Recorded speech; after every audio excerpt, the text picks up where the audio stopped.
mungkin. Makanya andekan ini merosot ya saya seneng saja. Maksud tunggoni Nabi be ora padha wae kan. Tapi kita harus berpikir optimis begini. Nabi itu memang figur yang luar biasa. Kadang-kadang ngendikan ma min yaumin illa ba'dahu syarrun minhu. Tidak ada hari kecuali trennya lebih buruk, lebih buruk. Tapi jangan kira Nabi hanya ngendikan begitu. Nabi juga sering muji kita. Tuba liman amanabi walam yaroni. Cek bejane orang yang sebetulnya tidak menyaksikan saya langsung tapi berusaha meniru saya. Ini kan luar biasa. Kita nggak dididik Nabi, nggak dididik sahabat, nggak dididik wali songo, mau dididik ustad. Kadang dididik modin, wis gelem sholat, yo madhep ngulon, yo patang rakaat nak duhur, itu sudah luar biasa. Jadi bahkan sebagian riwayat itu Nabi ngendikan sab amarot ketika ngendikan tuba liman amanabi walam yaroni. Hebat betul orang yang iman kepada saya, sebetulnya dia tidak melihat saya. Bahkan Nabi pernah cerita, ini supaya sampean optimis. Asmane siapa? Pak siapa? Mukhtar ya? Ya Pak Mukhtar. Nabi itu pernah cerita begini Pak Arifin, siapa orang terbaik dari kalian yang paling iman? Terus kata sahabat, ya kita. Cara Jawa gini, bangkune kowe ora apik, wong roh aku tak didik aku. Ya roh ajarlah kamu baik, tak didik saya langsung.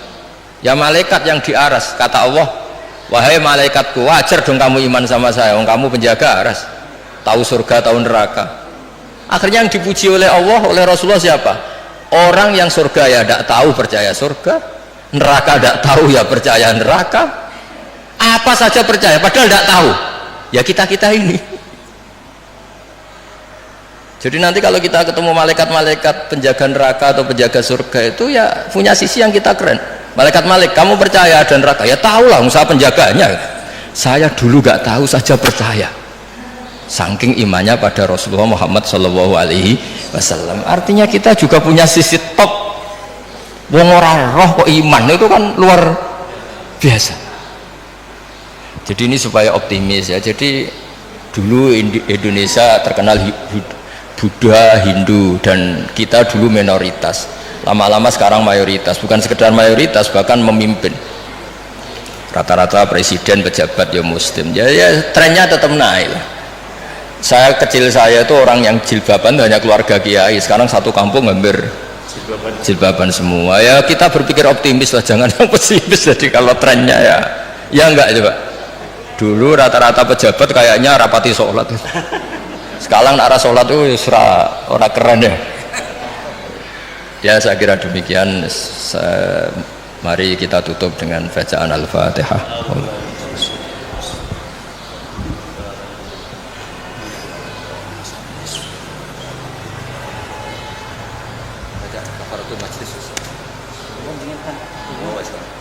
Warahmatullahi wabarakatuh.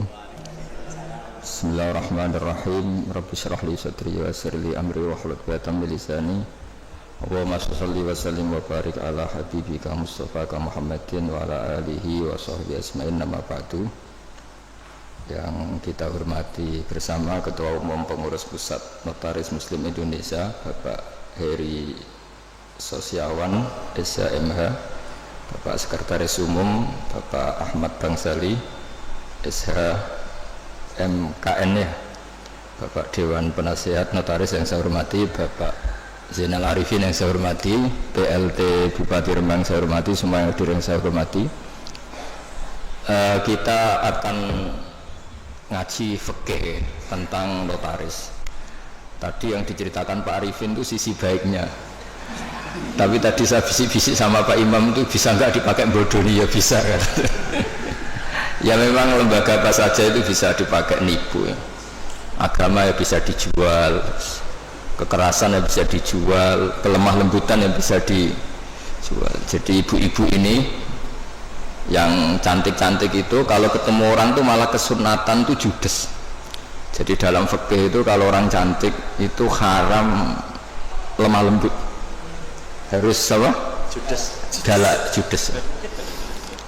Jadi dalam sebuah ayat diterangkan, ya nisa an-nabi lastunna ka ahadim minan nisa ini taqaitunna fala takhdu'na bil qaul. Jadi di antara aturan perempuan itu kalau dia cantik, kalau ketemu lelaki itu tidak boleh bersikap lemah lembut. karena kalau lemah lembut pikiran lelaki yang nakal itu dianggap mau. Jadi makanya punya istri judek itu berkah karena agak diganggu tetangga. Dan yang repot tuh judes sama suami, ramah sama yang lain, itu yang masalah itu.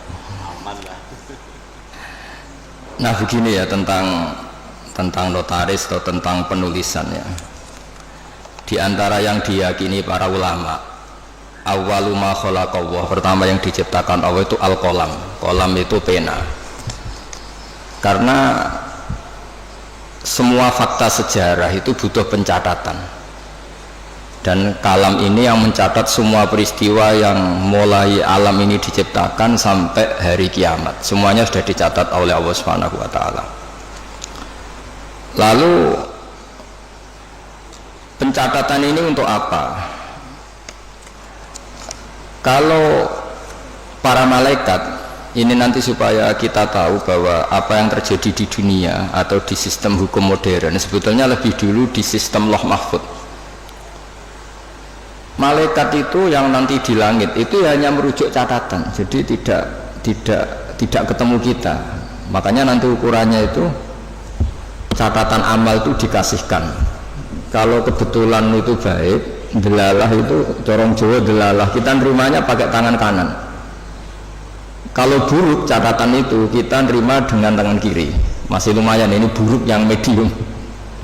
Kalau buruk banget sudah nerimanya tangan kiri, kita menerimanya dengan memunggungi yang ngasih. Jadi sudah disimali masih waro apa? Itu kan pelecehan. Sudah nerima pakai tangan kiri, cara nerimanya dengan memunggungi.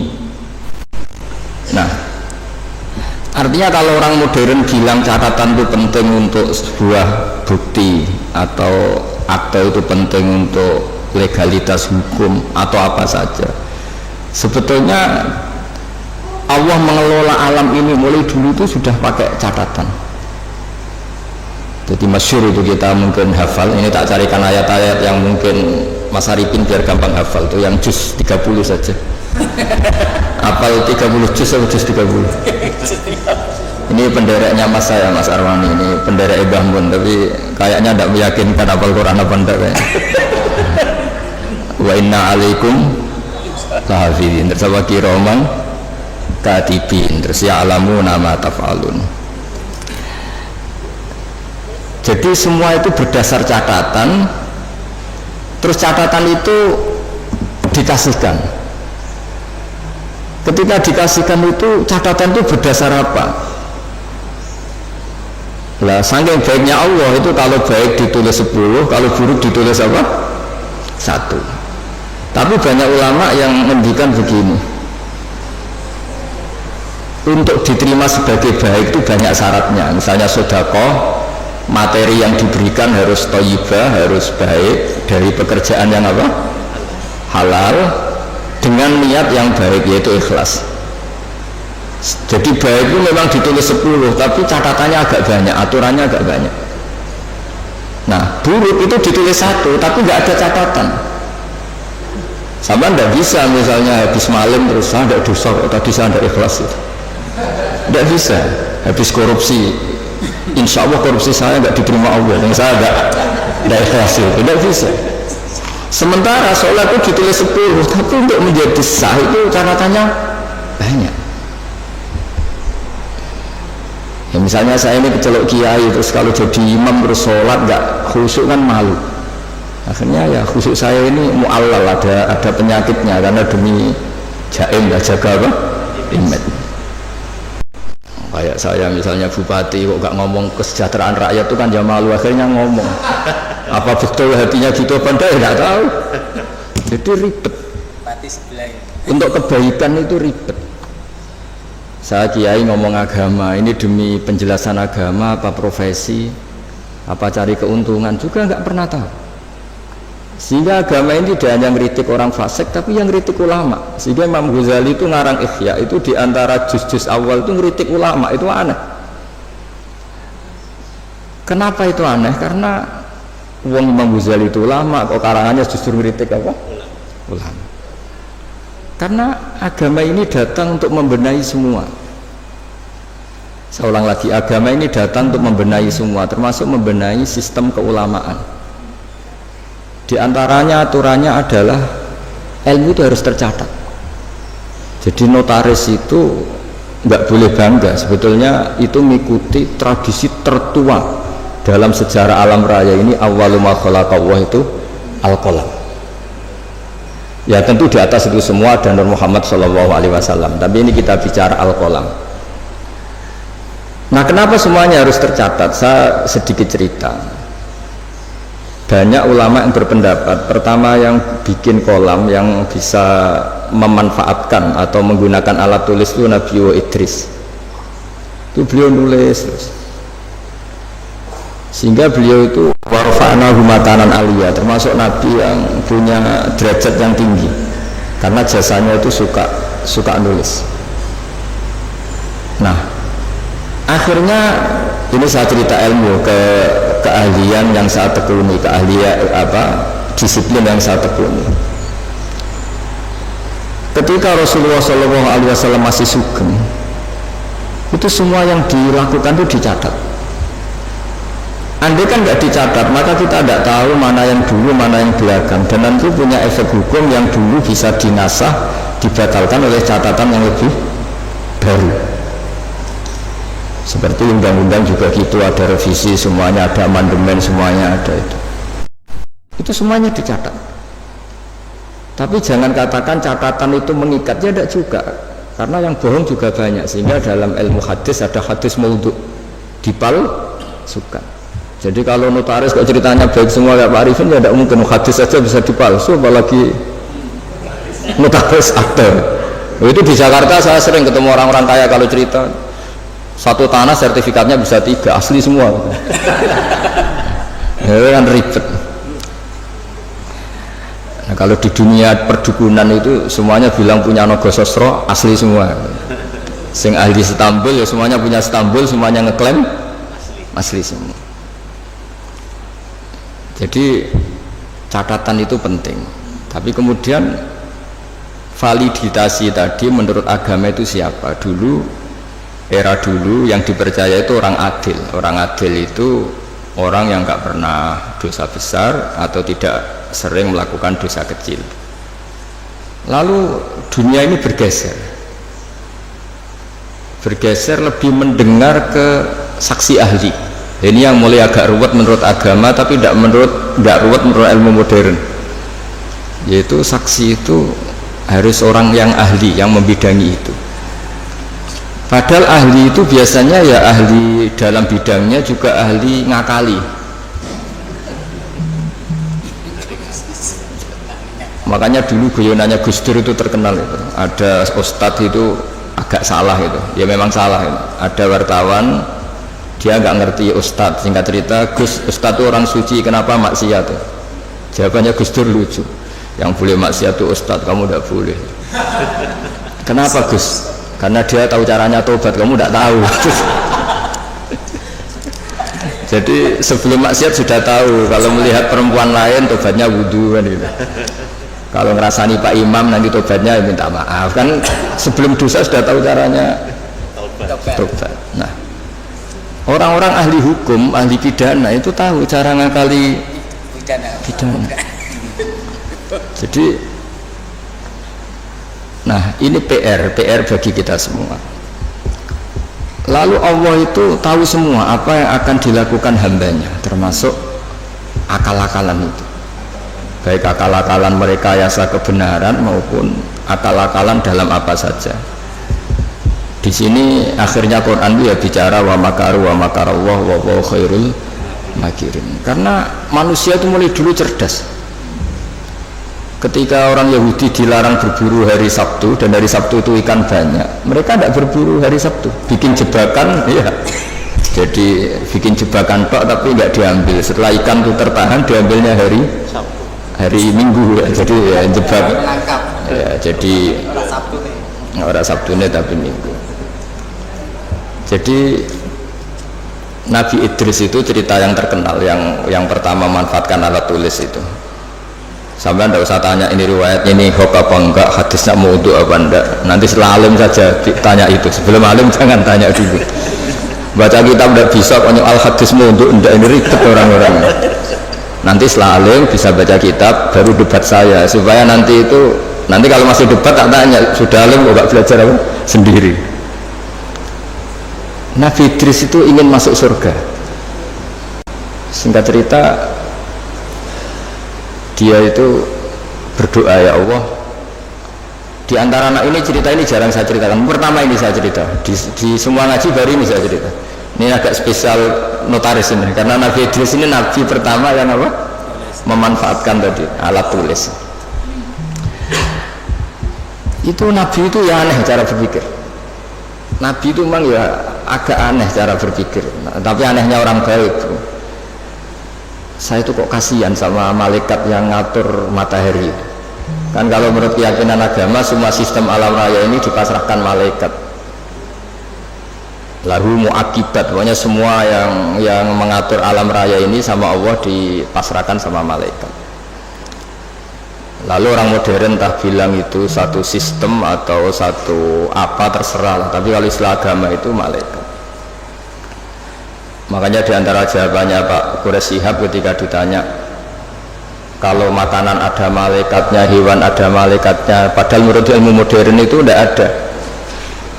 Terus kata Pak Quraisy, jika gizi kamu katakan gizi, lalu vitamin kamu katakan vitamin, tidak ada yang larang, kenapa agama pas bilang itu ada malaikat kamu ribet gitu. Jadi sebetulnya manusia itu ya lucu. Ketika sama tak kasih tahu pisang itu ada vitamin apa, kamu kan jawab vitamin A. Andai kan dulu penemunya bilang vitamin Z gitu kan, kamu tetap bilang Z. Iya kan? Kenapa ketika kita bikin istilah malaikat ribet gitu? Jadi sebetulnya manusia itu aneh. Ya dulu orang ya nggak ada namanya bupati, adipati, sekarang jadi bupati. Mungkin pencipta bahasa adipati memang kepilih bukan jadi bupati itu dulu adipati. Ya itu kan masalah nama saja, masalah apa? Singkat cerita Nabi Idris itu ya Allah, tolong beri keringanan malaikat yang bagian ngatur matahari. Nah, sebagian ngatur orang cantik kan ringan, bagian ngatur pohon-pohon yang indah itu ringan. Bagaimana malaikat yang ngatur apa? Matahari, panasnya kayak gitu. Terus kata Allah, doa kamu saya kabulkan. Hari setelah doa itu malaikat yang bagian ngatur matahari itu merasa rileks, nggak seberat kayak biasanya. Akhirnya tanya, ya Allah, kenapa saya sekarang jadi ringan tugas saya? Ya berkat doa ini Nabi Idris. Singkat cerita terus, tolong beri hak dia terbang ke langit karena sudah mensyafaati saya. Terbang dia ke langit, ketemu malaikat. Jadi orang baik itu ya kadang ngakali, ketemu malaikat Israel, tolong saya kasih tahu rasanya mati. Tapi ya kasih mati dia. Akhirnya di surga. Setelah di surga itu cerita kiai kuno itu, setelah kamu belum saatnya masuk surga, pulang lagi. Terus kata kiai kuno itu, sandalnya ditinggal satu. Terus kata Nabi Idris, saya belum bisa keluar Gusti sebelum sandal itu ketemu. Lah surga itu luas, dicari sampai sekarang nggak ketemu. Makanya warafa'nahu makanan aliyah itu ada ulama mengatakan di antara nabi yang nggak meninggal selain Nabi Isa itu Nabi Idris, karena beliau sekarang itu masih tertahan di surga nyari sandal. Nah, itu ya gara-gara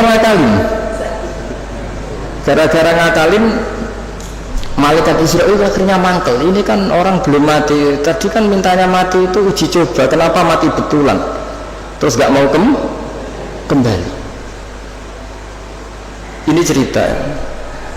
Jadi Allah itu saking baiknya, kadang-kadang kesaksian orang yang agak-agak nipu itu ya diterima. Dulu itu ada orang saking percayanya sama hadisnya Nabi, ini cerita nyata itu, tapi saya tidak ingin dijadikan syariat. Ada orang tuh saking percaya sama hadisnya Nabi, dalam hal itu bagus, tapi dia harus nipu untuk mengaplikasikan itu. Yaitu ada hadis, siapa yang mati disaksikan orang sekian, dia orang baik, maka dia akan masuk surga.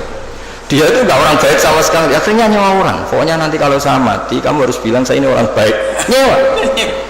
3 kali. diakali. Bayar sih. Iya, supaya punya akte bayar. Tapi tidak tahu kalau contohnya itu tidak tahu. Semoga itu tidak terjadi. Atau kalau terjadi ya semoga tobat. Akhirnya itu bayar betul. Dari rumah sampai kuburan ya orang-orang ini ya lah gitu. Ini orang baik, ini orang baik. Ya khair itu diampuni sama Allah. Allah bukan nilai bayar nyuapnya, tapi nilai wong itu percaya nih beda-beda di Nabi. Salah hadisnya. Jadi orang itu mempunyai sisi aneh. Jadi sudah tahu kalau yang legal formal notaris, ya sudah berusaha dapat notaris. Di satu sisi mengaku ini legal formalnya hukum harus punya akte. Supaya jadi dari segi ngaku itu legal formal yang diakui negara bagus, tapi dari segi cara mendapatkannya ini yang masalah kan. jadi ya saya enak ya enggak, ini cerita aja. Saya ini tidak termasuk dia yang bisa disuap, artinya kalau mau ngomong ya ngomong aja. Terus diundang notaris terus muji-muji terus ya enggak, itu mari tidak adil gitu ya biasa. Jadi sama Allah dimaafkan. Bukan nilai apa tadi uangnya tapi nilai dia percaya sama bahwa yang disaksikan orang sekian tuh masuk surga. Jadi kita tidak pernah tahu cara pandang Allah, dan ini harapan ya bagi kita semua yang sering salah. Mungkin tidak sekedar pernah salah, saya ini sudah jujur sering salah, sehingga di teks hadis mangkulu bani Adam khotoun wa khairul khotoin at-tawwabun. Setiap dari Bani Adam itu sering salah. Khotok itu bukan khotik. Kalau bahasa Arab itu ghafir itu mengampuni, kalau ghafar sering ngampuni. Wahib itu pemberi, kalau wahab sering memberi. Makanya kalau bahasa Arab itu kalau diikutkan wazan fa'al itu mubalaghah. Masih ingat ya? Masih maju masih. Ini masih. Ya, masih maju dia. Jadi itu kadang-kadang hubungan manusia dengan Allah itu kita tidak pernah tahu. Dan Allah itu unik, kadang itu kalau dicatut itu kadang ya suka, kadang ya tidak suka, kita tidak pernah tahu karena Allah itu yaf'alu ma yasha. Pernah ada seorang yang nakal lah, preman lah, nginjek orang yang sedang sujud. Kita kan sepakat yang nginjek itu salah, kita pasti sepakat yang nginjek itu salah. Kemudian yang sujud ini entah saking nyuwun sewu bodohnya karena dia ada orang alim, atau saking emosinya bilang gini, wallahi la yaghfiru wallahu lak, demi Allah, Allah tidak akan ngampuni kamu. Ini pelajaran bagi kita semua. Terus Allah mewahyukan, ini ada di Sahih Muslim, Allah mewahyukan sama Nabi di era itu, kulli fulan, katakan pada fulan itu yang sujud, yang soleh ini, man dzalladzi yata'alla alayya alla aghfira li fulan. Beritahu orang yang sujud ini, yang soleh ini, kenapa dia mencatut nama saya hanya satu sepihak? Saya ini Tuhan loh, bisa aghfir, bisa u'adzib, saya ini bisa memaafkan, bisa menyiksa. Kenapa sifat saya yang diceritakan hanya saya pasti menyiksa? Ini tidak fair kata Allah. Kan ini hanya diceritakan demi Allah, Allah tidak akan memaafkan kamu. Loh, saya ini Tuhan, sudah saja memaafkan, saya ini punya sifat ghafur, kenapa yang diceritakan pasti tidak fair, tidak memaafkan? Jadi kita tidak, padahal kita secara fikih suka memihak yang sujud kan tentu. Itu ibarat satu keluarga nakal, terus kakaknya bilang, nak sepeda motor buat dol mesti bapak mesti ngamuk, jebule bapak era ngamuk, lah dos sepeda sapa narawai bapak malah kaya tonggo ribet kan. Kita tidak pernah tahu tingkat pemaafnya orang tua. Nah, kita hubungan dengan Tuhan kalau kita soleh seringnya gitu, dengan kita Allah memaafkan, dengan orang lain tidak. Tidak bisa seperti itu. Allah tetap punya sifat dua, diulang-ulang tuh, yaghfiru liman yasha wa yu'adzibu. Tapi inginnya kita sama orang lain, apalagi itu musuh kita, Allah yu'adzibu ma yasha, tapi dengan kita yaghfir. Jadi Allah itu kita atur kan. Itu tidak boleh, Allah tetap yaf'alu ma yasha. Jadi bisa saja saya nanti masuknya surga itu dulu Pak Imam saja, meskipun hanya PLT bupati, bisa saja. Karena Allah yaf'alu masa boleh saja. Tapi boleh juga kalau dia dahulu saya diusir lagi ya boleh saja kan. Tapi yang jelas itu Allah nggak suka dicatat sepihak, itu nggak suka. Nah sehingga maksud saya ngaji di sini. Ketika kita sudah punya legal formal akte misalnya, jangan lalu melupakan bisa saja fakta sebenarnya tidak seperti itu. Karena tidak gampang, legal formal mewakili fakta itu tidak gampang. Saya cerita sedikit ini sekaligus peringatan bagi semua yang nangani hukum lah atau legal formal. Saya juga pernah didolani Dirjen Kemenhum. Saya sering cerita dulu ada orang bercekcok di depan Nabi, 2 orang. Itu Nabi cara ngendikan tuh hati-hati sekali. Fala Allah ba'dukum alhana min ba'din, mungkin diantara kamu ada yang lebih fasih berargumentasi.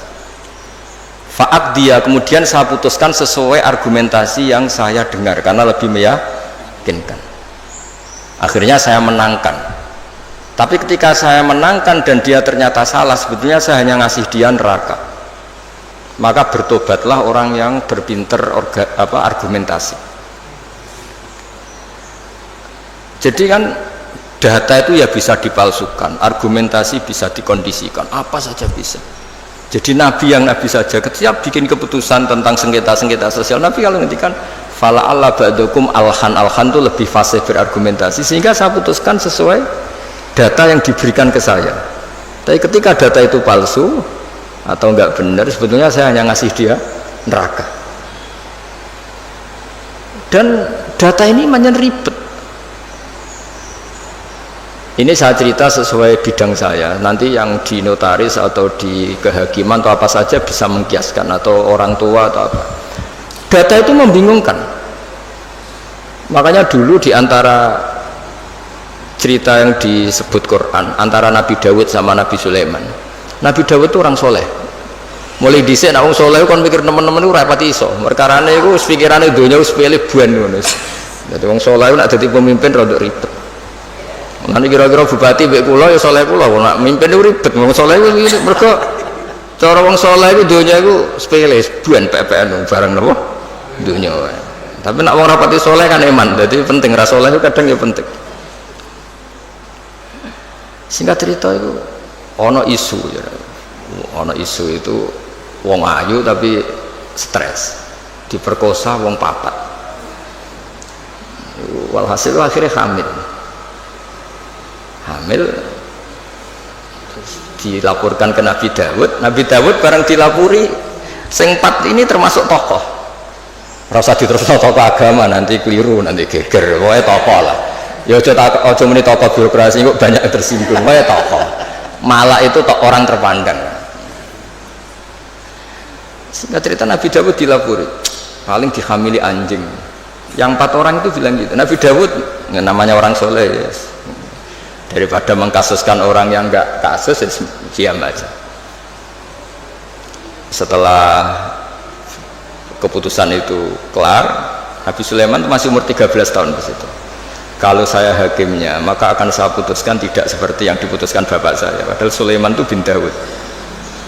Terus kata Nabi Dawud, ya sudah kamu gelar pengadilan lagi, kamu hakimnya. Jadi dulu itu biasa anak sama bapak beda itu biasa, kalau urusan ilmu biasa. Kalau sekarang ada anak beda geger, sebenarnya itu biasa tuh. Kalau masalah ilmu, saya ulang lagi, masalah ilmu, bukan masalah harta, bukan masalah kekuasaan. Akhirnya Nabi Sulaiman, dan ini menjadi ilmu yang sekarang ditiru para intel, para kasat reskrim, para itu. Nabi Sulaiman akhirnya tanya sama 4 tokoh ini, 4 orang gitu aja lah, nggak usah tokoh ribet, tapi sebenarnya tagnya itu tokoh. Dipanggil satu-satu.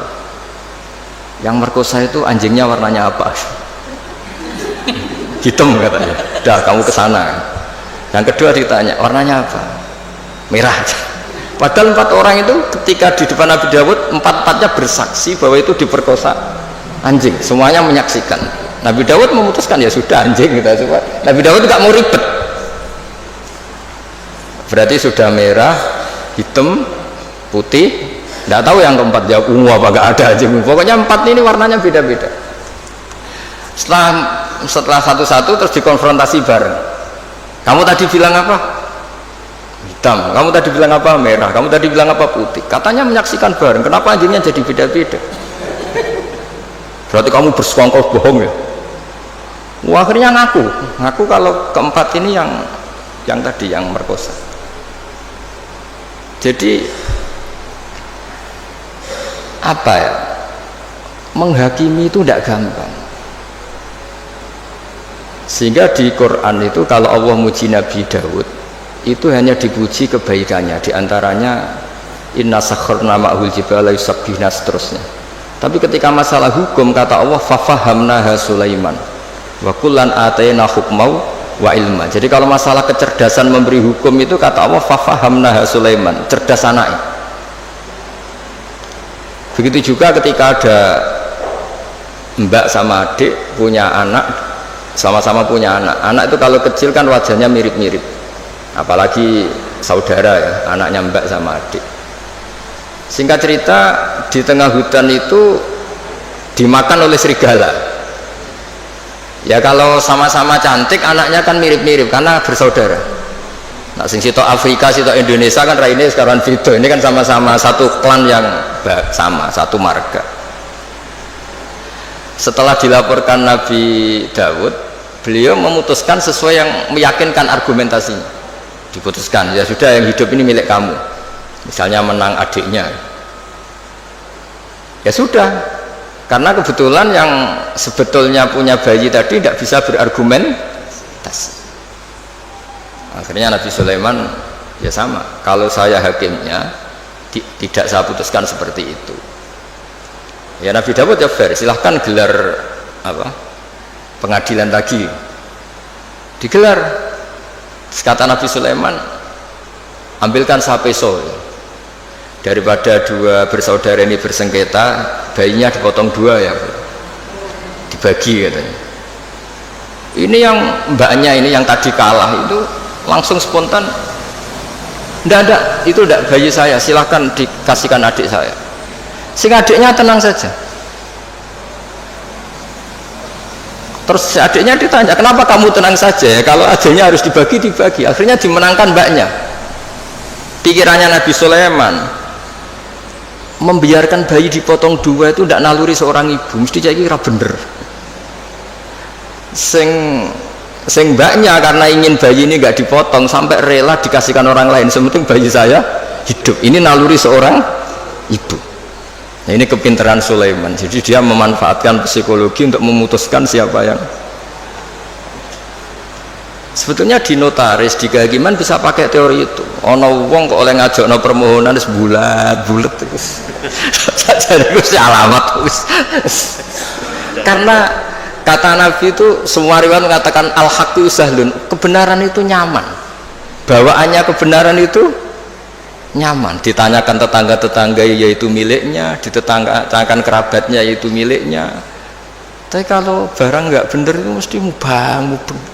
Kan harus ngambil data-data yang nggak valid divalidkan yang apa. Sebenarnya kalau barang hak itu pasti gampang. Tapi masalahnya selalu ada orang yang pintar berargumen. Nah, makanya terus ada aturan tadi al-bayyinatu alal mudda'i. Jadi mudda'i itu orang yang mengklaim itu harus lebih punya apa? Bukti. Tapi lagi-lagi ini masalah-masalah yang kita di zaman akhir itu kemudian ada profesi yang kadang-kadang nyuwun sewu keahlian itu lebih dipercaya ketimbang kesolehan. Saya itu kalau boleh komplain itu ya komplain, tapi SKBU takdir. Misalnya ini contoh ya yang terkait kita nekuni agama. Kita ini tentu suka bela orang soleh, itu suka. Kalau saya nuruti ghirah diniyah itu bela orang soleh itu suka.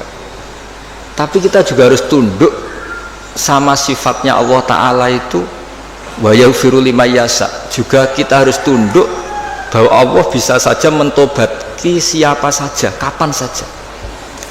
Jika Nabi itu kalau disuruh masuk mau munafik itu ya nggak mau. Bisa saja Allah itu aradawahu bi khair, entah kapan. Kayak apa bencinya Nabi sama Wahsy karena membunuh orang paling dicintai Nabi itu Qatilu Hamzah. Tapi malah Wahsy dikasih apa? Tobat sama Allah. Makanya kata Imam Ghazali, berapa orang sing sabbal anbiya akhirnya yatubu alaihim. Itu yang akhirnya iman sama Nabi itu dulu orang-orang yang pernah ingin bunuh Nabi.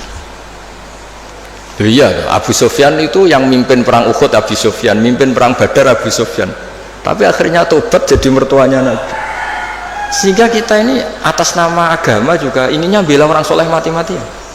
Tapi atas nama agama juga memberi harapan kepada orang yang sedang fase, karena banyak cerita mereka itu tobat. Sehingga kalau kita atas nama ilmu ya sudah ngikuti cara Allah ngendikan. Misalnya liyajzawu shadiqina bisidqihim wa yu'adzibal munafiqina ya insa'a aw yatuba. Sudah, kita harus ngomong 2 kali. Allah menyiksa orang munafik itu ya insa'a kalau Allah ingin, aw yatuba atau Allah memberi tobat. Jangan karena kita marah seakan-akan orang itu pasti kena siksa. Tidak mesti juga, bisa saja Allah ngasih ampunan. Makanya ada 2 hadis terkenal dalam hal ini. Yang satu, Nabi pernah ngendikan al-qatil wal maqtul finnar, yang bunuh maupun yang dibunuh sama-sama di neraka. Sahabat komplain, hadza al-qatil fama balul maqtul. Oke, kalau pembunuh di neraka masuk akal ya Rasulullah, kalau yang dibunuh kenapa harus di neraka? Jawab Nabi itu unik. Yang dibunuh itu sebetulnya masalah nasib saja, mentalnya tetap pembunuh, sehingga dia harus tetap ketika orang duel sama-sama pakai pedang, semua mentalnya apa? Pembunuh. Mentalnya sama-sama, cuma inisial mati, tapi mentalnya tetap pembunuh. Sehingga dengan dihitung niatnya ini, ya sama-sama harus di neraka. Al-qatil wal maqtul finnar. Tapi Nabi pernah ngendikan juga, suatu saat saking rahmatnya Allah, al-qatil wal maqtul sama-sama happy di surga, sama-sama senang di surga. Hadza yaqtulu hadza fayatubu hadza, ya akhirnya ketemu di surga. Ya tadi Sayyid Hamzah karena dibunuh Wahsy, beliau syahid langsung surga. Wahsy karena tobat dan mengkafaroi membunuh Musailamah al-Kadzdzab juga di surga. Semuanya mungkin karena Allah yaf'alu ma yasha, dan Allah yaghfiru liman yasha wa yu'adzibu man yasha. Nah di sini kenapa banyak kiai-kiai alim itu tidak tegas. Kata orang yang nggak pinter, kiai NU ora tegas. Sakjane kok perkara tegas ora tegas. Yo pancen ngaji, ya, untuk ngaji wis ngene iki. Jadi bukan urusan tegas tidak tegas, pancen untuk ngaji kabeh ora mesti. Sehingga sing soleh pun berdoa mati-matian supaya husnul khotimah. Kita mungkin saudaranya itu 5. Ternyata mungkin di antara mereka ada yang cara mendapatkannya itu coro Jawa menang-menangan. Ya kan kita tidak pernah tahu.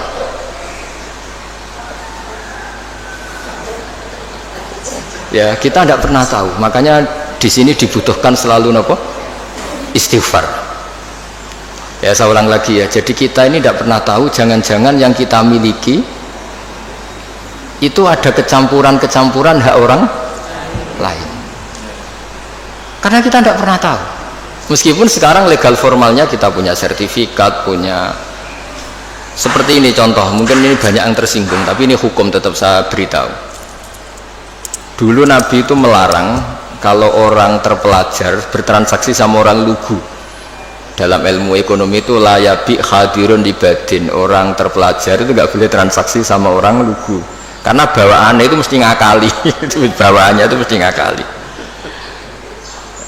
Terus naha Rasulullah antalakir rubban, Nabi itu melarang secara ekonomi penjual dari kampung-kampung itu dicegat sebelum masuk pasar. Jadi Nabi inginnya orang yang bawa sapi itu sampai ke pasar sapi supaya ngerti harga pasar. Tapi kadang-kadang tengkulak itu suka dicegat di perjalanan, apalagi dulu belum ada internet, belum ada HP. Terus orang dicegat ngertinya yaitu sudah harga terbaik, padahal itu harga paling murah. Itu sehingga naha Rasulullah antalakir rubban. Terus di kitab Fathul Mu'in, ini dengerin semua maklar-maklar ini supaya tobat. Di Fathul Mu'in itu wala yasikhu bi'ul fuduli, jual belinya maklar itu nggak sah di kitab Mu'in. Tapi Indonesia kan nggak anut mu'in, anut untung rugi kadang-kadang itu. Jadi misalnya gini Pak Arifin ya, saya ini orang desa bawa sapi ya, kalau sudah mbah-mbah tua itu, sudah mbah-mbah tua bawa sapi, biasanya bawaannya maklar itu, mbah ini jenengan sapi ini kepengen pajeng pinten ya 10 juta, puluh mbah 10 juta, biasanya mbah tua itu dilungguh noning warung kon ngopi, dibiayai paling 5.000 kan kopi 5.000.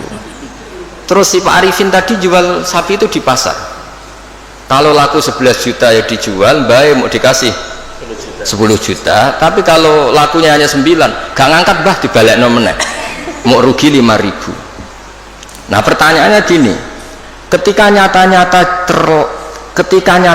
laku 11 juta, uang 11 juta itu imbalannya sapi apa imbalan omongannya Pak Arifin?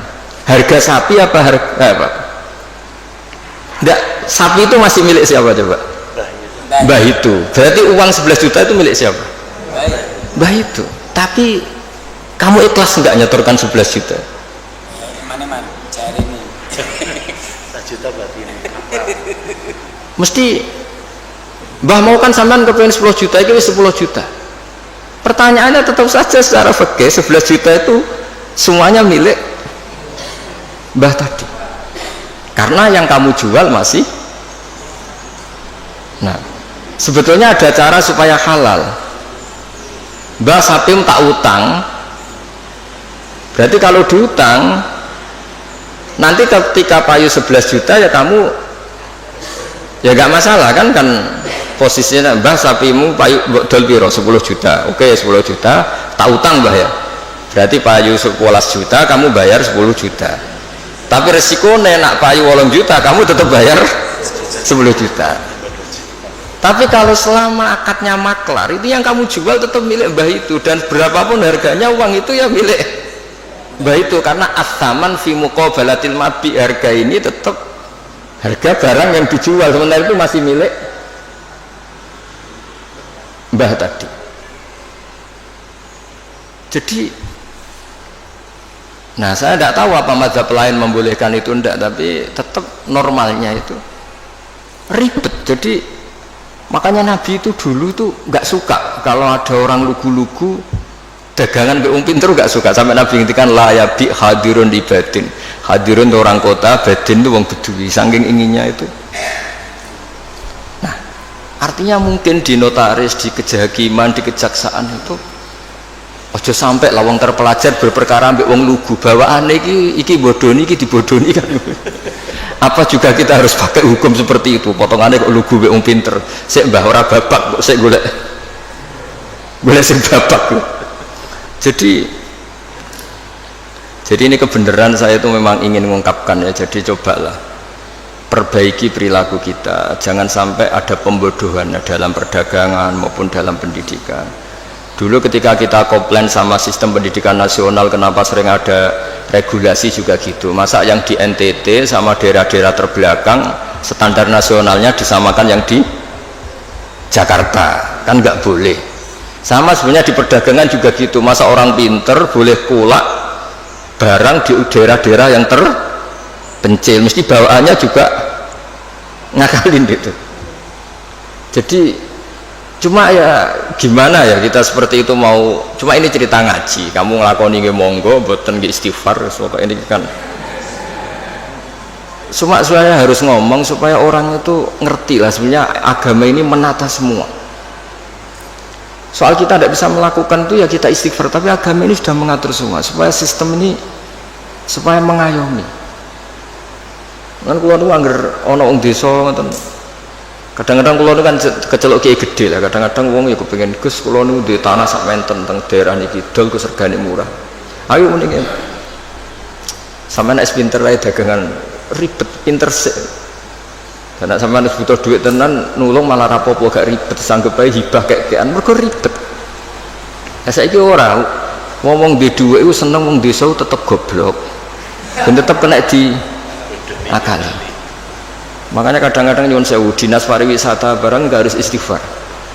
Mesti istighfar itu gini, kadang-kadang nyuwun sewu juga yang wisata nak ditakoki kenapa kamu suka main di daerah ini, saya seneng masyarakatnya masih tradisional.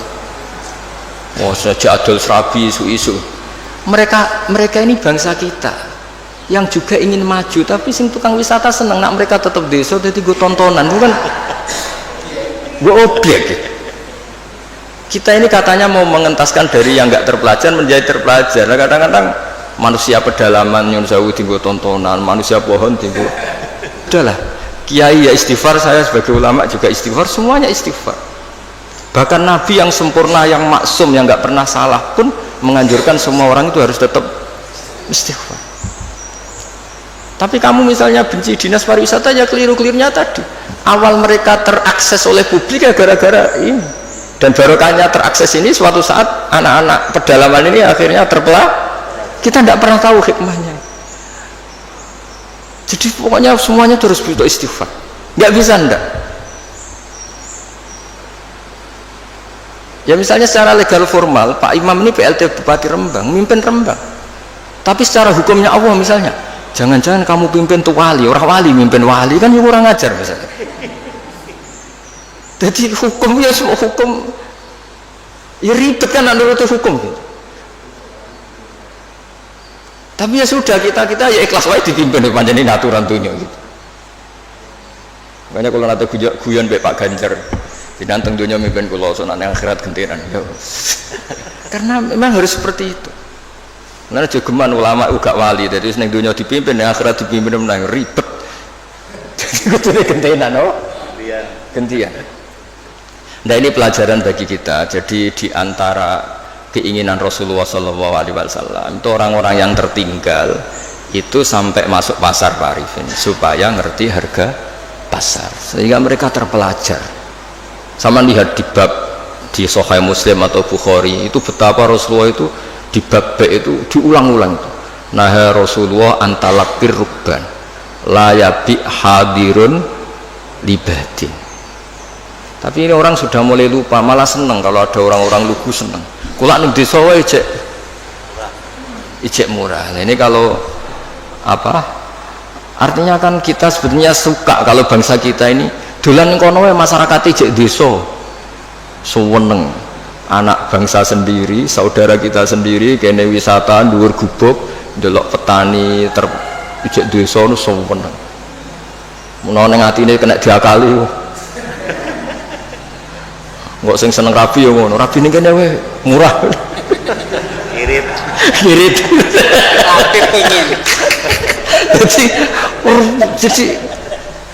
jadi Rasulullah itu kayak apa hebatnya itu.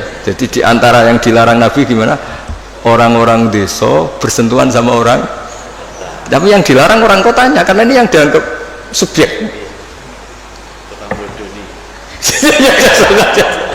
Nah ini enggak niat nyinggung siapa-siapa, tapi cobalah ini ngaji supaya apa, supaya ngerti lah bahwa betapa agama ini mengatur apa semua. Saya kira demikian. Assalamualaikum warahmatullahi wabarakatuh.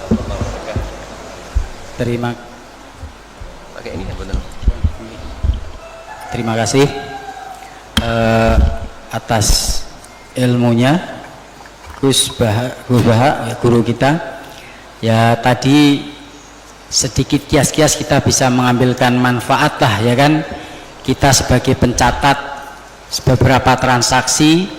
Nah tadi Gus Baha bukan menyindir tapi mengkias-kiaskan supaya kita amanah ketika membuat suatu produk legal formal tadi seperti akta, hati-hati jangan dicontohkan seperti tadi sebagai maklar lah, sebagai apa. Nah itu maksud Gus Baha bukan menyindir tapi kita supaya hati-hati. Untuk selanjutnya pertanyaan dari rekan-rekan, mungkin dari sini satu, nanti dari online saya baca satu, silahkan. Sudah jadi bupati, aku kangen sama yang fotografi yang ini keluarganya sendiri berdoa supaya profesi fotografi selesai. Kita berharap selalu begitu. Assalamualaikum warahmatullahi wabarakatuh. Waalaikumsalam warahmatullahi wabarakatuh. Terima kasih atas waktu yang diberikan kepada saya. Gus Baha ini idola kami, Gus, dari Jawa Timur kami. Oh iya, Di iya. Surabaya. Iya, jauh-jauh ke Surabaya dari sini ingin mendengarkan langsung pengajian Jauhan Gus Baha. Banten. Begini Gus, sesuai dengan tema kali ini kan dengan iman dan amal soleh kita menuju Indonesia maju ya. Tapi alhamdulillah tadi melebar ke notaris ya sebagai profesi kita. Yang kita tahu bahwa iman saya, iman semuanya ini seseorang pasti abdon ya Gus ya. Nah, bagaimana kiat untuk menjaga iman ini agar bisa stabil, Gus Bah. Demikian dari saya. Terima kasih. Assalamualaikum warahmatullahi wabarakatuh. Wonten gurune kok muridé. Monggo, Gus. Masalah iman itu banyak ulama yang berpendapat, termasuk mayoritas ahli sunnah wal jamaah. Ibu Isi ya? Kok bisa namanya gitu? Iskarima. Oh ya, bahasa Arab. Iya, nggak usah diteruskan, nanti mati dulu. Itu kan hiduplah secara mulia atau mati secara syahid. Begini ya, iman itu banyak ulama berpendapat, mayoritas ahli sunnah, bahwa iman itu bisa naik, bisa turun. Tapi banyak ulama juga yang berpendapat tidak bisa naik, tidak bisa turun, karena iman itu tasdek itu membenarkan. Jadi misalnya gini, saya beri contoh ya. Ini misalnya, ini warna apa? Biru ya? Biru. Saya berkeyakinan pulpen ini biru. Ya sudah biru. Ketika saya tidak menggunakan pulpen ini secara baik, saya tetap berkeyakinan ini biru. Ada orang yang berkeyakinan ini biru dan memanfaatkan kebiruannya. Ada orang yang berkeyakinan air itu menyegarkan, dan kemudian dia pas dahaga tidak minum. Keyakinannya benar, tapi dia bodoh karena sudah ngerti solusinya minum kok tidak mau. Tapi imannya masih benar. Kalau nah di sini banyak ahli sunnah wal jamaah. Orang percaya kalau Allah itu Tuhan, Muhammad adalah Rasulullah wa Habibullah, tapi dia nyuwun sewu tidak sholat. Menurut pendapat ahli sunnah wal jamaah, dia tetap entah kapan tetap masuk surga karena dia tetap iman. Orang yang mengatakan air itu menyegarkan itu masih waras, meskipun dia tidak memanfaatkan air itu. Orang yang mengatakan Allah itu Tuhan dan Muhammad kekasihnya masih waras, meskipun tidak sholat. Nah di sini makanya pendapat ahli sunnah itu gimana? Orang yang meyakini Allah itu Tuhan, Rasulullah kekasihnya dan Rasulnya, tetap mukmin, tidak menjadi kafir, meskipun harus disiksa neraka lama sekali karena tidak sholat, tidak zakat. Nah ini penting saya utarakan, di antara pembeda ahli sunnah dan tidak adalah ahli sunnah tidak pernah mengkafirkan orang yang maksiat, tapi tetap dosa. Nah sekarang begini contoh paling gampang, koruptor itu setelah korupsi masih warga Indonesia apa enggak? Masih kan? Penjahat juga warga Indonesia enggak? Jadi orang tidak tercerabut dari warga Indonesia hanya karena korupsi.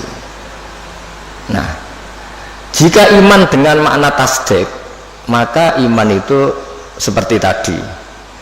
Tapi iman itu masalahnya adalah diantaranya itu kalau sudah percaya itu yang ngambil konsekuensinya. Nah di sini mengalami yazidu wayangkus. Misalnya cara wong Jawa, nek wis keceluk bapak ya tanggung jawab, nek wis keceluk suami ya nafakoi. Tapi pertanyaannya, suami yang sempurna gimana? Yang nafakoi, yang mencintai. Tapi jangan dibalik, kalau gak nafakoi terus gak suami, sama lah duit suami mesti nganggur ya akeh. Jadi ini kan masalah-masalah yang menjadi perdebatan ulama. Nah kalau sama tanya gimana cara menambah imannya tadi, dengan amal soleh, dengan. Tapi saran saya di atas amal soleh itu ada yang namanya akidah, cara berpikir. Misalnya begini, saya ini sebagai kiai itu ya kadang-kadang takut mati. Tapi kecil sekali saya takut mati, karena setelah saya berpikir, dulu saya itu nggak ada. Saya ini kelahiran tahun 70, sebelum tahun 70 itu saya tidak ada. Tahu-tahu ada. Dan ketika ada, saya tidak tahu cara ngatur jantung saya, paru-paru saya, sistem oksigen yang saya butuhkan. Artinya ketika kita hidup pun itu sebenarnya kita tidak pernah ngatur kehidupan kita. Kenapa kita takut mati? Takut, wah aku nak mati itu saya wopo nih kuburan, wis ditimbun diapa, terus bisa apa? Sebetulnya zaman kita hidup pun kita bisa apa coba? Apa terus mentang-mentang bupati dia ngatur jantungnya sendiri kan ya enggak? Apa mentang-mentang presiden terus bisa ngatur oksigennya kan enggak? Sebenarnya zaman kita hidup dia tidak bisa ngatur diri kita. Makanya inna sholati wa nusuki wa mahyaya wa mamati lillahi rabbil alamin. Jadi ulama itu melatih itu. Makanya manusia itu pernah jadi janin, ini untuk pelajaran. Kata orang-orang tasawuf, janin itu ya pernah protes sama Allah. Ya Allah, kenapa saya punya kaki? Memangnya untuk apa? Karena dia di kandungan ibu, masih di rahim. Untuk apa punya kaki? Saya tidak perlu jalan-jalan. Untuk apa punya tangan? Tapi setelah lahir baru tahu gunanya kaki sama tangan. Nanti mati juga gitu. Artinya zaman kita hidup sendiri itu tidak bisa ngelola kehidupan kita sendiri. Kita tidak bisa ngatur jantung kita, paru-paru kita, tidak bisa. Tapi gara-gara keangkuhan kita, seakan-akan ketika kita hidup itu bisa menentukan semuanya. Padahal tidak, sama saja. Nah, dengan begini terus kita iman tuh gampang. Ya sudahlah, paling mati seperti itulah. Saya zaman hidup ya tidak ngerti cara ngatur hidup. Toh nyatanya hidup paling pas mati juga Allah cara ngelola kehidupan kita setelah mati. Ya sudah. Saya itu bayangkan gini Pak Arifin, saya pernah ada sekumpulan dosen ngaji saya di Jogja, tak jawab itu sampai banyak yang nangis. Saya bilang gini, andaikan Anda jadi Tuhan, susah mana mengembalikan orang seluruh dunia hidup lagi sama bikin Nabi Adam. Karena ini banyak yang ilmuwan biologi, susah bikin Nabi Adam. Karena ketika Allah bikin Nabi Adam itu kan bikin master. Di Nabi Adam itu tersimpan miliaran atau ratusan miliar orang yang akan hidup ila yaumil. Allah harus bikin satu sistem gen yang berpopulasi, yang melahirkan populasi utuh lagi. Itu kayak apa desainnya susahnya? Di Nabi Adam itu awal mula coba harus bikin sperma yang nanti itu jadi indukan semua sperma seluruh dunia. Jadi cara ilmuwan nak wis ana dibalekno gampang, sono datane. Ana adene cara notaris. Artinya apa? Sebetulnya alam seluruh manusia ini pernah ada di satu fisik orang, yaitu Nabi Adam. Lho cara sampean dadi ilmuwan, susah gak gawe Nabi Adam. Bikin manusia master yang nanti melahirkan miliaran orang dan semuanya mandiri. Setiap kelahiran itu kan punya jantung sendiri, punya paru-paru sendiri, punya. Terus masternya itu bikinnya gimana sebenarnya? Dan setiap jantung itu punya sistem sendiri, punya urat sendiri. Dan itu dulu dipadatkan di siapa? Nabi Adam. Makanya Allah tuh sering cerita, kalau kamu tidak percaya kenapa saya bisa mengembalikan kamu setelah mati, coba kamu berpikir, kamu bada'na awwala khalqin no itu dari tanah dan kemudian jadi manusia. Ya sama lah, setelah itu nanti jadi tanah tak jadikan manusia lagi, masalahnya apa? Kan nggak pernah ada masalah kata Allah. Nah itu juga cara-cara menambah apa? Keimanan, maksud saya seperti itu. Ya saya kira demikian. Kemudian ini saya satu dari online ya kan, yang lagi ngetren katanya nih Gus. Jadi sekarang ada katanya haya alat jihad. Oh, provokator kan. Nah ini pertanyaannya dari Mas Faris Sidoarjo, bagaimana kriteria batasan sehingga dikatakan pemberontak pada pemerintah yang sah atau buhot? Dan kemudian bagaimana menyikapi kejadian yang lagi ngetren viral tentang adzan ajakan jihad, apakah itu ada tuntutan dari Nabi atau tidak, atau termasuk bid'ah? Nah berat. Enggak, biasa aja kan. Enggak, ini kalau notaris bakas ini aneh. Pertanyaan umum ini. Enggak, sebetulnya semua orang tahu kok apa adzan itu ya dengan kalimah-kalimah yang sudah seperti itu riwayatnya dari Rasulullah Shallallahu Alaihi Wasallam. Dan kita masalah jihad juga ngerti lah, dulu bangsa kita ini dijajah Belanda ya, mereka otomatis jihad. Dulu Mbah Hasyim ya bikin resolusi jihad. Semua itu kan muqtadul hal, sesuai konteks. Nah, kalau dalam keadaan damai juga orang ya nggak suka jihad ya, karena ya saya pernah baca di beberapa kitab kewajiban jihad itu penting. Andai kan dulu tidak diwajibkan jihad ketika kita dijajah Belanda sama Jepang, itu juga bingung. Andai kan Islam tidak punya ajaran apa? Jihad itu. Tapi ketika hukum itu berdasar muqtadul hal, maka hukum itu menjadi gugur ketika muqtadul hal itu tidak ada. Jadi tanggapi saja secara ilmiah. Jadi kita juga kebingungan loh, andai kan dulu nggak ada bab jihad di fikih itu ketika kita dijajah apa? Belanda. Coba ketika kita dijajah Belanda, dijajah Jepang, terus ajarannya mau kasih sayang tok. Monggo. Pak, monggo pendet mawon. Dan kan dulu nggak ada ajaran jihad kan ketika Belanda jajah di Tegal di mana? Nggih monggo pendet mawon. Kan ajarannya wong tua dhisik kan ngalah. Ikhlas. Tapi barokahnya ada apa? Ajaran apa? Jihad. Kita bisa melawan Belanda dan merasa jihad fisabilillah. Tapi di mana-mana jihad itu ya ada konteksnya. Nah, dulu kenapa Rasulullah tegas ya? Karena memang harus tegas. Rasulullah jelas benarnya, musuhnya jelas salahnya. Di zaman akhir itu tidak segampang itu. Jadi ini nggak usah jadi jawaban yang perlu dibentur-benturkan, biasa saja, normal saja. Saya dengan Mas Imam ini ya karena dia tamu tak hormati gitu. Nah, kalau mulai ganggu waktu saya tidak saya hormati lagi kan tidak ada. Jadi ya sudah normal saja. Makanya ini dilatih lah, ngadepi fenomena apa saja itu dihadapi secara normal saja, karena agama ini menyediakan apa? Semuanya. Termasuk menurut saya kita harus berjuang supaya tradisi kita superior karena kita pejabat, kita tokoh, terus nganggap desa-desa terbelakang objek itu jangan. Kayak ya tadi, kayak kita anggap desa-desa terbelakang ini jadikan wisata karena udaranya masih segar gini-gini. Oke, kalau itu awal dari kita kenal orang-orang desa nggak apa-apa. Tapi kalau awal menjadikan itu objek, wah enak beli tanah di sini murah itu. Wah enak nikah di sini murah ya. Paling dipakani sakmene wis gelem itu kan terus. Jadi intinya itu ya seperti itulah. Saya mohon semohon-mohonnya agama ini datang dengan nggak suka naman, nggak suka adu-adu. Jadi yang tukang adu-adu ya harus tobat, itu ancamannya berat. Termasuk adu-adu itu yang menyampaikan kalam ini, omongan ini untuk membenturkan ini, sudahlah. Kamu bayangkan ketemu Allah itu berani tanggung jawab apa enggak? Kita semua maksudnya. Sehingga jangan pula yang suka Islam rahmatan alamin terus nggak ngomong bab jihad aja, jangan juga. Dulu kita tidak bisa bayangkan ketika ada Belanda, ada Jepang, andekan orang Islam nggak disangoni kewajiban apa?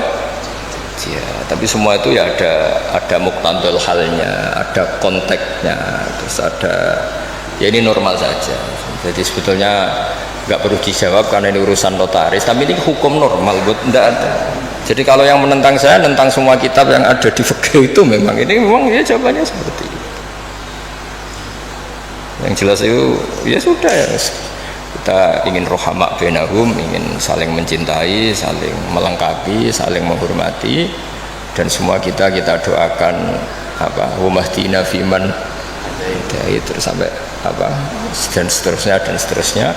Dan selalu guru-guru kita, Mbah Mun, bapak saya itu kalau setiap ketemu orang, ketemu kelompok tertentu itu mesti doanya Allahumma alif baina qulubina wa aslih dzata bainina, supaya kita itu baik-baik saja. Karena menyatukan hati itu ya tidak gampang. Rasulullah yang kekasihnya saja dihentikan pangeran, aku sendiri Muhammad yang menyatukan hati antara Aus dan Khazraj. Lau anfaqta ma fil ardi jami'an ma allafta baina qulubihim walakin nabuha allafa bainahum. Jadi kalau ingin Indonesia damai, semua wali maupun tidak wali, apalagi yang jabatnya harus berdoa. Yang bisa mendamaikan itu hanya kersane Allah. Kita tidak bisa. Bupati, wakil bupati, rata-rata ya seangkatan, bariku ya taruh. Itu sudah sunnatullah. Jadi artinya makanya diantara sifatnya Nabi di beberapa kitab dulu itu apa? Mengumpulkan api dan salju. Ketika Ka'bul Ahbar dan banyak peneliti Taurat itu ngerti Nabi punya sahabat yang bernama Abu Bakar yang dingin sekali, dan punya sahabat Umar, itu yang dimaksud. Jadi mengelola hatinya orang itu. Apalagi ngelola 2 istri atau 3 istri dari zaman itu susahnya. Ilmu tersendiri. Iya itu kan, ya ilmunya dapat. Jadi saya mohon sekali lah bahwa kita harus sering berdoa, Allahumma alif baina qulubina wa aslih data bainina. Dan kita disatukan oleh Indonesia. Semuanya anak bangsa harus kita hormati. Kita harus ingin Indonesia ini baik, lebih baik, karena PR kita ini banyak sekali. Jangan dihabiskan untuk hal-hal yang ya. Jadi saya mohon sekali, jadi ya sudah seperti itulah, nggak usah ini bukan jawaban saya, jawaban nurani seluruh bangsa Indonesia, seluruh bangsa dunia. Itu kan ya normal lah, ini kan sudah sebenarnya nggak perlu dijawab, sudah normal, ini normal sekali. Mana ada saja Ya niku maos mawon kula niku. Udah ini sudah selesai. Selesai. Lah niku tasih setunggal malih. Oh iya. Ya.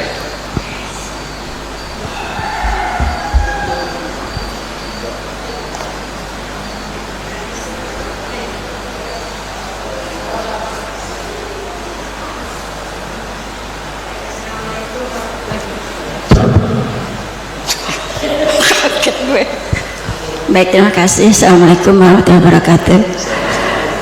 Sebelumnya kenalkan, terlebih dahulu saya Esti Apung. Kebetulan juga saya sebagai koordinator tablik, bidang tablik di NMI, Notaris Muslim Indonesia. Dan memang sengaja kami kesini Ustadz, karena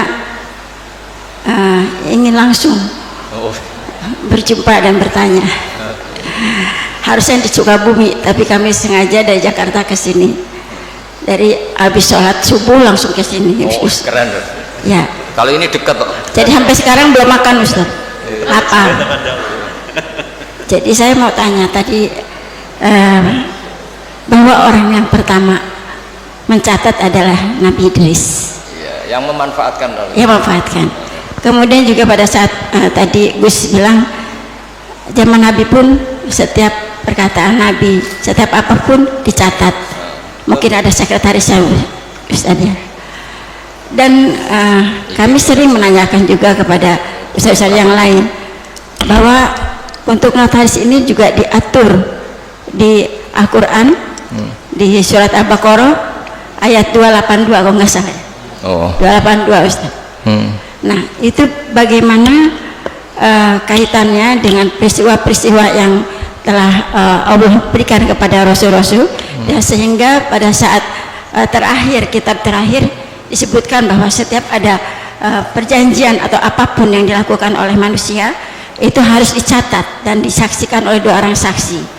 2 orang saksi itu kalau perempuan maka sama dengan 1 laki-laki sama dengan 2 orang perempuan.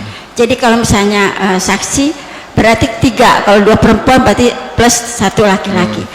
Sementara kalau di dalam kehidupan kita sekarang, karena berdasarkan undang-undang nasional, saksi itu mau laki mau perempuan sama, Gus.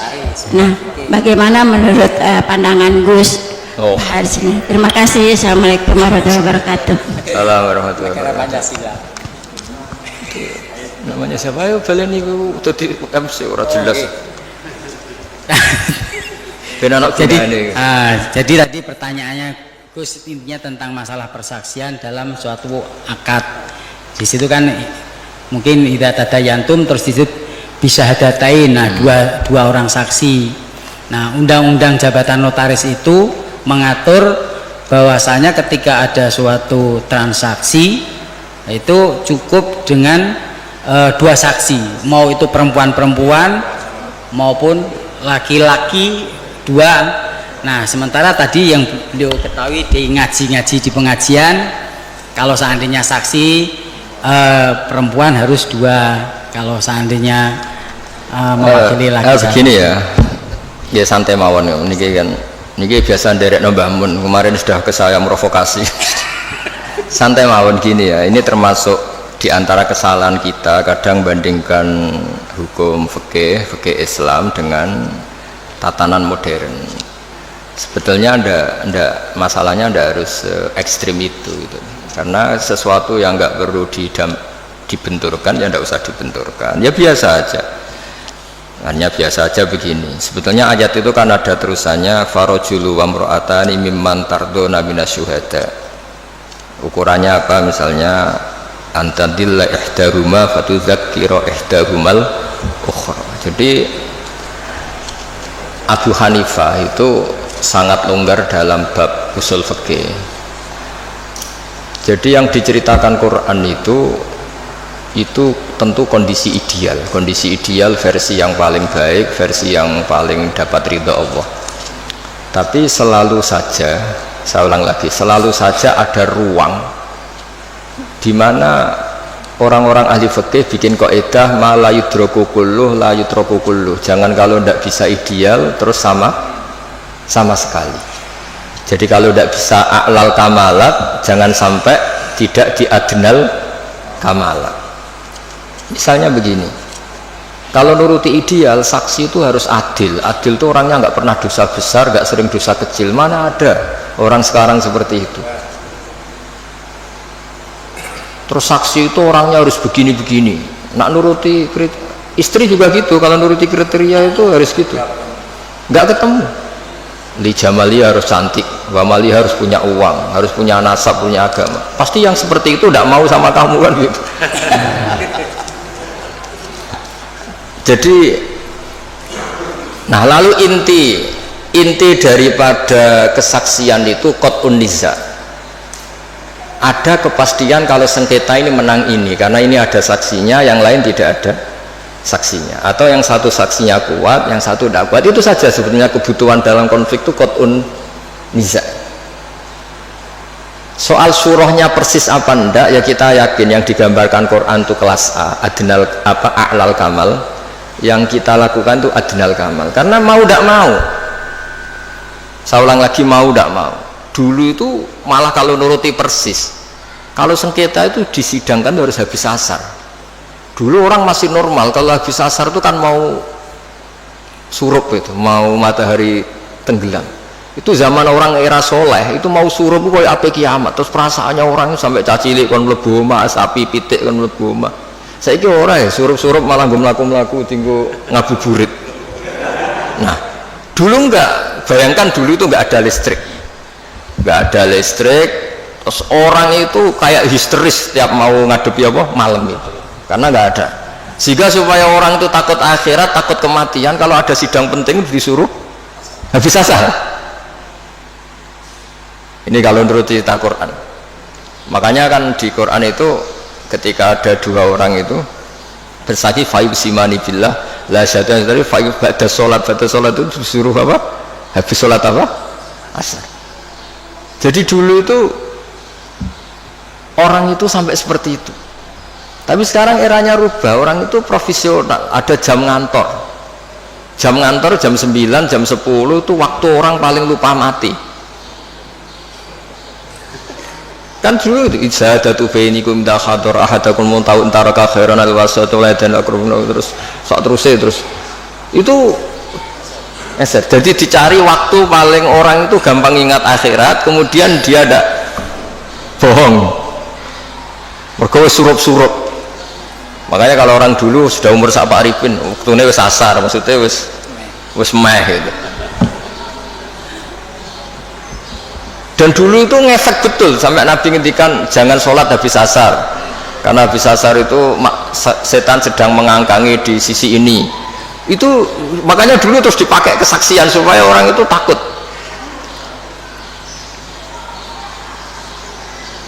Nah, makanya saya cerita nggak perlu benturkan hukum fikih Islam dengan hukum negara, tapi kita juga jangan mengatakan terus sudah saatnya meninggalkan fikih Islam malah keliru lagi. Kita katakan tadi al-maisur la yasqutu bil ma'sur, yang bisa dilakukan ya dilakukan, yaitu tadi inti daripada kesaksian itu kan ada qat'un niza tadi.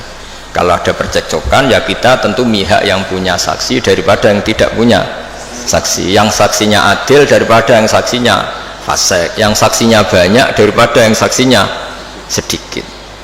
Ya sudah, itu yang apa ya, maksimal yang bisa kita ketahui. Bisa saja indallah sebetulnya salah, kebetulan ini saksinya adil, ternyata adil pesanan sudah didesain sedemikian, diset sedemikian rupa, dikondisikan terus. Ya kita tidak pernah tahu, makanya Sedekah Rasul ketika kamu berdebat di depan saya, jangan-jangan di antara kalian cara berargumentasi lebih meyakinkan, kemudian saya menangkan. Sebenarnya ketika saya menangkan dan kamu salah, sebetulnya kamu tak kasih neraka gitu. Dan Nabi ngendikanya dengan penuh, ya Nabi punya karisma, sehingga dulu tuh wong ape bodoh niku sorak sido saking wibawanya Nabi. Nah, sekarang nyari kodi yang wibawa kayak Nabi kan tidak mungkin, malah kodi ini wedi pesakitan yang mergo orderan misalnya kan ribet. Tapi jangan pula katakan gak usah ada kodi ada adil, malah gak karu-karuan dunia ini. Ya tadi kaidahnya Mbah Mun, semua ulama itu malah yudroku kulluh la yudroku kulluh. Saya sering disewani santri atau masyarakat, Gus kula badhe pegatan bojoku cerewet judes ngene-ngene. Terus ketika tak bedheki gini rata-rata sudah pegatan. Enak endi keceluk di bojo ambek keceluk duduk. Isin ndi kira-kira? Isin duduk wis gitu. Wong lanang ngrati bojo kuwi ribet. Ya wis ora usah pegat. Paling gak ngamanno kowe status keceluk wong lanang di bojo gagah. Senajan anak ning omah diamuki ya ora usah mulai pada kono turu mulai. Jadi tadi apa malayudroku kulluh la yudroku kulluh. Jadi kesaksian itu kan gunanya itu tadi, kalau ada sengketa hakim ini gampang mihak mana kan. Ya sudah, kalau notaris itu nganggap perempuan ini cukup dalam kesaksian, ya sudah itu katakan itu hukum notaris. Tapi apa itu menghilangkan hukum Islam apa? Nggak usah gitu, itu nanti memicu. Senengannya kok memicu gitu. Ya kira-kira gitu ya. Masih ada waktu, Gus? Satu lagi. Aja cerita. Ya cerita enggak. Ya enggak apa-apa ya diterus. Oh itu masih ada itu. Silakan. Karena yang hadir itu spesial ya, jauh-jauh. Oh ya.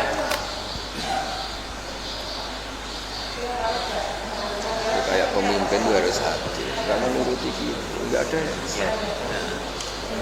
Yang enggak pakai uang, enggak jadi buka-buka. Terima kasih. Saya tadi sangat terkesan apa yang disampaikan Gusmu berkenaan dengan Gus Baha, saya mohon maaf, berkenaan dengan perdagangan ya. Iya. Artinya orang kota ini tidak boleh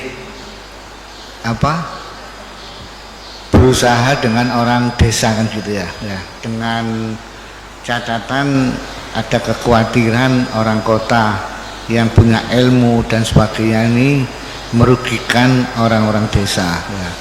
Terus terang aja kami juga dari kuliah-kuliah dulu tentang perdagangan menurut syariat ini kami baru tahu ini Ustaz. Luar biasa menurut kami ya dengan apa yang saya sampaikan tadi ini ya. Dan fenomena di masyarakat ini real memang ya, kita tidak bisa menutup mata ya bahwasanya perdagangan orang desa dengan orang kota ya ini akan ada yang dirugikan, yaitu orang-orang desa, kecuali orang kota tadi ini betul-betul memegang syariat ya. Yang ingin kami tanyakan Ustadz ya, bagaimana kita ini bisa berdagang ini menurut syariat kan ya, karena menurut syariat ini, karena hari-hari ini kita berdagang ya, termasuk tidak boleh dusta apa, terus mungkin di dalam perdagangan itu kalau ada orang kecewa atau tidak jadi beli itu dikembalikan dengan ikhlas, langsung malaikat berdoa, ya Allah hindarkan orang ini dari kebangkrutan orang yang jual tadi ini. Sehingga kami mohon petunjuk bagaimana kiat-kiat kita seorang muslim ini bisa aman di dalam syariat untuk melakukan perdagangan. Matur nuwun Ustaz. Pakai itu aja Pak. Iya. Asmane siapa? Asmane Mas Abdul Razak. Gini Mas Abdul Razak ya, Bapak Abdul Razak. Jadi seperti yang saya ceritakan tadi, sebenarnya Nabi itu kan sangat mencintai semuanya, dan agama ini ad-dinu an-nasihah. Awal orang desa ngerti kota ya barokahnya orang-orang kota itu, tapi ya diharapkan oleh Nabi perjumpaannya itu bukan perjumpaan kepengen ngakali, tapi memang ingin menambah atau transfer ilmu lah gitu. Kalau niatnya gitu bagus, karena ad-dinu an-nasihah, agama ini nasihah, maksudnya nasihat itu berkomitmen baik kepada orang desa atau pada orang apa lain. Coba sekarang kok udah timpang gimana ya? Di kampung itu ada hukum sosial yang bagus, misalnya buruh itu ya buruh, mengumpulkan uang dari kota maupun dari buruh ke orang lain supaya kuat beli tanah tetangganya yang harganya paling 20 juta 15 juta dan menangkan kasta hidupnya. Tahu-tahu orang-orang kota mentang-mentang punya uang 1 miliar 2 miliar, tanah di kampung itu sudah diborong, padahal miliknya orang Gunung Kidul, diborong orang, nggak diapa-apain.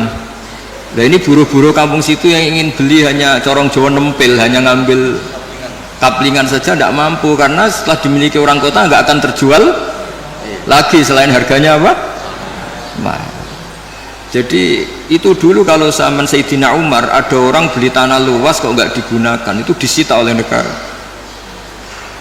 harus dipaksa digunakan atau dipinjamkan atau apalah, yang penting tetap apa? Manfaat.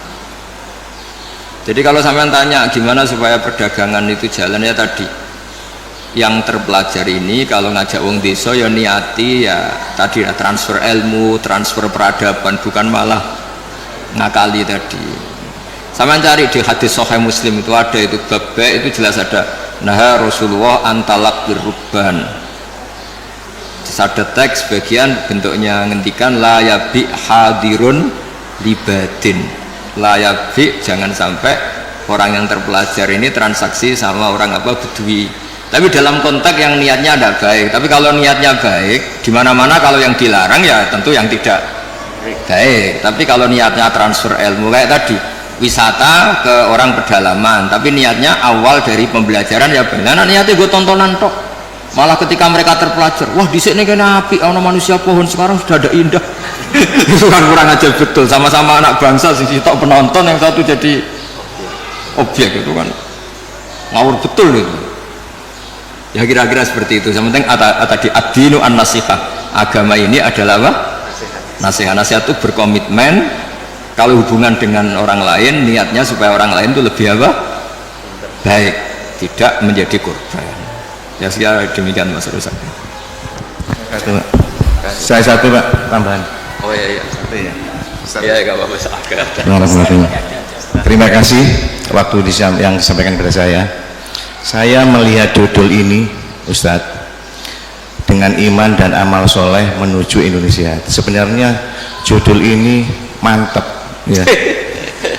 Bobotnya iman dan amal soleh, sehingga kalau kita lihat di dalam ajaran agama kita ya, judul iman dan soleh itu dikategorikan oleh Allah sebagai sebaik-baik makhluk ya. Dan mereka dalam hidup dan kehidupannya nanti tidak akan rugi ya. Lantas gimana Pak? Sekarang banyak kaitannya dengan kita selaku notaris ini dan dikaitkan dengan masyarakat luas. Kondisi Indonesia banyak yang mengatakan sudah dasarnya iman dan soleh, semuanya umat Islam melaksanakan dan melakukan berjuang untuk iman dan soleh, tapi dalam kehidupan sehari-hari masih demikian kondisinya ya. Ini gimana ya Pak penjelasan dan supaya ini tepat sasaran ini? Begini ya, jadi perasaan saya juga perasaan semua orang seluruh dunia mungkin, jika orang itu digerakkan oleh roja itu harapan kepada Allah, maka kita ini akan baik-baik saja. Dulu kita ditunggui Rasulullah SAW, itu tentu kita dalam kondisi terbaik, sebagaimana hadis khairul qurun qarni, sebaik-baiknya generasi tentu yang saya tunggui kata Nabi. Dan kemudian ada merosot, dan ini normal. Mosok ditunggoni Nabi padha ditunggoni Pak Imam kan ora mungkin gitu. Mosok ditunggoni Wali Songo padha karo tunggoni Pak Arifin kan ora mungkin. Assalamualaikum warahmatullahi wabarakatuh. Alhamdulillah wa syukurillah wassalatu wassalamu ala rasulillah. Kita telah mendengarkan bersama penjelasan dari gurunda kita, sosok ulama yang sangat karismatik, yang sederhana, dan beliau memang dikenal dengan kesejahteraan, kedermawanan, kesederhanaan. Beliau sosok ulama yang sangat alim, alim dalam bidang tafsir. Beliau adalah murid dari almarhum Kiai Maimun Zubair. Apa-apa yang telah beliau sampaikan semoga menjadi tambahan ilmu yang bermanfaat bagi kita. Beliau memang ketika menjelaskan hukum, menjelaskan dakwah, beliau sangat fair dengan para penonton, baik itu di kalangan para pendengarnya, di kalangan ulama itu sendiri, dengan masyarakat maupun dengan yang lainnya. Beliau memang sosok ulama yang tidak bisa dikontrol oleh orang lain. Beliau teguh pendirian. Walaupun beliau diundang oleh pemerintahan, beliau sampaikan sejujur-jujurnya tentang hukum-hukum, baik yang benar maupun hukum yang menjelaskan tentang hukum yang salah, baik haram maupun halal. Maka beliau lah sangat didambakan oleh para masyarakat karena beliau mampu memberikan pencerahan, memberikan bimbingan, arahan kepada masyarakat sehingga masyarakat hidup dengan tentram, dengan damai, dengan tenang. Dan itu ditandakan dengan beliau bersama-sama Gus Kausar, didamping Gus Kausar berdakwah, menyampaikan dengan penuh dengan ketawa, penuh dengan senyum dan lain sebagainya.